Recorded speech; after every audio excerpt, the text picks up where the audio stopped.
12.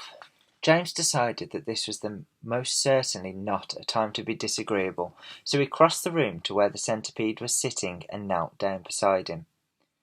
"Thank you so much," the centipede said. "You are very kind." "You have a lot of boots," James murmured. "I have a lot of legs," the centipede answered proudly, "and a lot of feet. 100 to be exact." "There he goes again," the earthworm cried, speaking for the first time. "He simply cannot stop telling lies about his legs. He doesn't have anything like 100 for them. He's only got 42. The trouble is that most people don't bother to count them. They just take his word for it. And anyway, there is nothing marvellous, you know, Centipede, about having a lot of legs." "Poor fellow," the centipede said, whispering in James's ear. "He's blind. You can't see how splendid I look." "In my opinion," the earthworm said, "the really marvellous thing is to have no legs at all, and to be able to walk just the same." "You call that walking?" cried the centipede. "You're a slitherer, that's all you are. You just slither along." "I glide," said the earthworm, primly. "You are a slimy beast," answered the centipede. "I'm not a slimy beast," the earthworm said. "I'm a useful and much loved creature. Ask any gardener you like. And as for you—" "I'm a pest," the centipede announced, grinning broadly and looking round the room for approval. "He's so proud of that," the ladybird said, smiling at James, "though for the life of me I can't understand why." "I am the only pest in this room," cried the centipede, still grinning away, "unless you count old green grasshopper over there. But he is long past that now. He is too old to be a pest any more."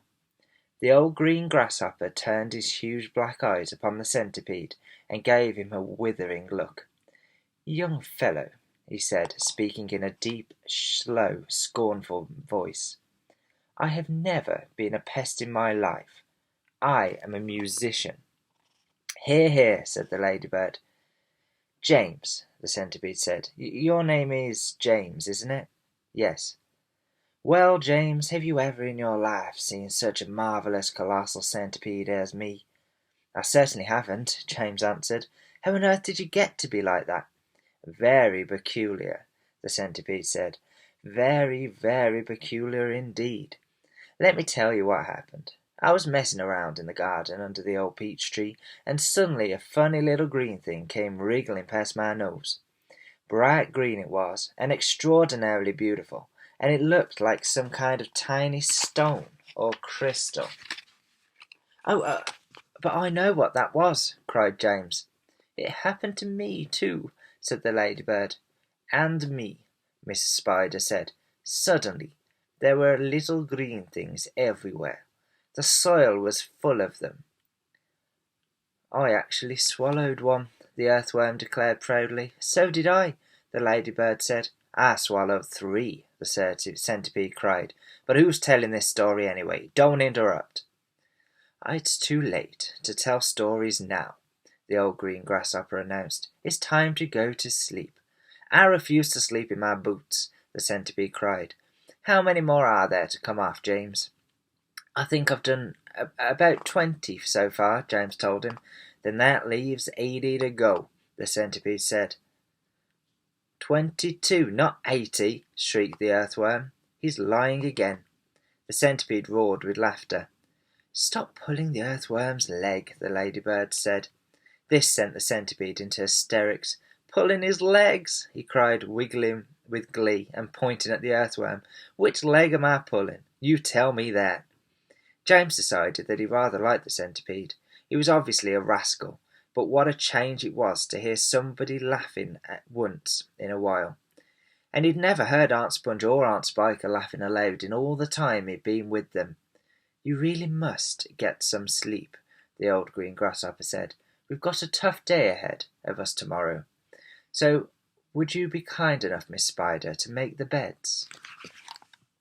Chapter 13. A few minutes later, Miss Spider had made the first bed. It was hanging from the ceiling, suspended by a rope of threads at either end, so that actually it looked more like a hammock than a bed. But it was a magnificent affair, and the stuff that it was made of shimmered like silk in the pale light. "I do hope you'll find it comfortable," Miss Spider said to the old green grasshopper. "I made it as soft and silky as I possibly could. I spun it with gossamer. That's a much better quality thread than the one I use for my own web." "Thank you so much, my dear lady," the old green grasshopper said, climbing into the hammock. "Ah, this is just what I needed. Good night, everybody. Good night." Then Miss Spider spun the next hammock, and the ladybird got in. After that she spun a long one for the centipede, and an even longer one for the earthworm. "And how do you like your bed?" she said to James when it came to his turn. "Hard or soft?" "I like it soft, thank you very much," James answered. "For goodness sake, stop staring round the room and get on with my boots," the centipede said. "You and I are never going to get any sleep at this rate, and kindly line them up neatly in pairs as you take them off. Don't just throw them over your shoulder." James worked away frantically on the centipede's boots. Each one had laces that had to be untied and loosened before it could be pulled off, and to make the matters worse, all the laces were tied up in the most terrible complicated knots that had to be unpicked with his fingernails. It was just awful. It took about 2 hours, and by the time James had pulled off the last of the boots and had lined them up in a row on the floor, 21 pairs altogether, the centipede was fast asleep. "Wake up, Centipede," whispered James, giving him a gentle dig in the stomach. "It's time for bed." "Thank you, my dear child," the centipede said, opening his eyes. Then he got down off the sofa and ambled across the room and crawled into his hammock. James got into his own hammock, and oh, how soft and comfortable it was, compared with the hard bare boards that his aunts had always made him sleep upon at home. "Lights out," said the centipede drowsily. Nothing happened. "Turn out the light," he called, raising his voice. James glanced around the room, wondering which of the others he might be talking to, but they were all asleep. The old green grasshopper was snoring loudly through his nose. The ladybird was making whistling noises as she breathed, and the earthworm was coiled up like a spring at one end of his hammock, wheezing and blowing through his open mouth. As for Miss Spider, she had made a lovely web for herself across one corner of the room, and James could see her crouching right in the centre of it, mumbling softly in her dreams. "I said, turn out the light," shouted the centipede angrily. "You talking to me?" James asked him.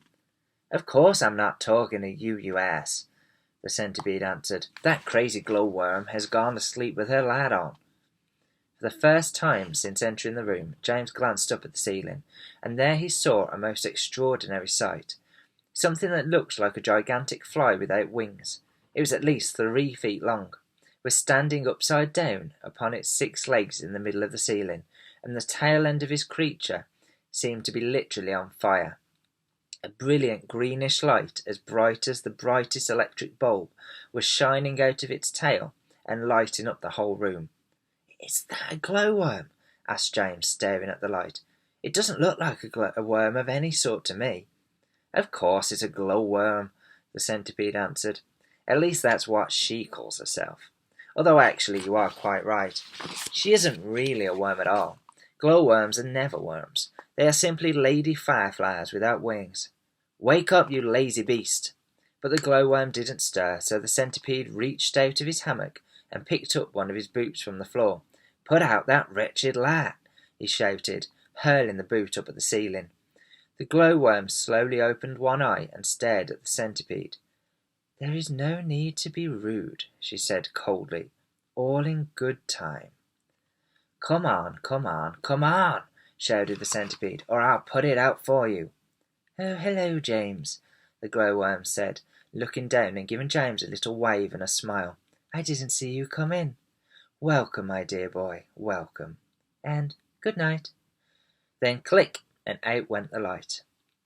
James Henry Trotter lay there in the darkness with his eyes wide open, listening to the strange sleeping noises that the creatures were making all around him.